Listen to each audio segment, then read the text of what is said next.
بەستەکە لە دەرکردنی ڕێنمایی ژمارەیەکی ساڵی 2019 بۆ ڕێخستنەوەی ئەو شوێنانی فرۆشتین دەرمانی جیایی و شوێنەکانی بەرەمهێنانی دەرمانی جیاینە. ئێستا جۆرە پەرتەوازەیەکەیە لە ناو شوێنەکانی فرۆشتن لە هەموو پارێزگاکانی هەرێمی کوردستان. ئەمە ڕێنمایەکمان دەرکردیە بە هاوکاری بەڕێوەبەرایەتی هێنان و کۆنتڕۆلی دەرمان و ئەوروها شارەزایان لە دەروەوەی وەزارەت وەکو پرۆفیسۆرەکان لە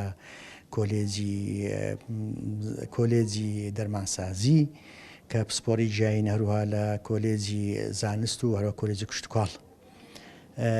ڕێنمایەکی تێروتەسەلە بۆ ڕێخستنەوەی ئەو شوێنانەیە. ئێستا جۆرە ناڕێچەکەیە لەو ئیشانە.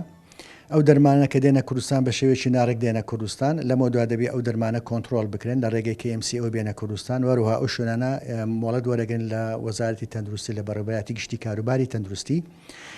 و جاران هەر کەسێک هەر خەڵکێک دەیتوانی ئەو شەبکە. ئێستا ئەو شەمان حەسر کردو تەنها پزیشک ئەتوانێ بیکە، دەرمانساز ئەتوانێ بیکە، دەرچووی کۆلێجی زانست بە هەردوو بەشی بە کیمیا و بایۆلۆژی ئەتوانی بیکە، دەرچوانی کۆلێجی کشتتوکاڵ بەشی ڕۆگەناسی و زانست خۆرەک ئەتوانی بیکەن، وەروها دەرچووی پەیمانگای پزیشکی بەشی دەرمانسازی ئەتوانی بیکە.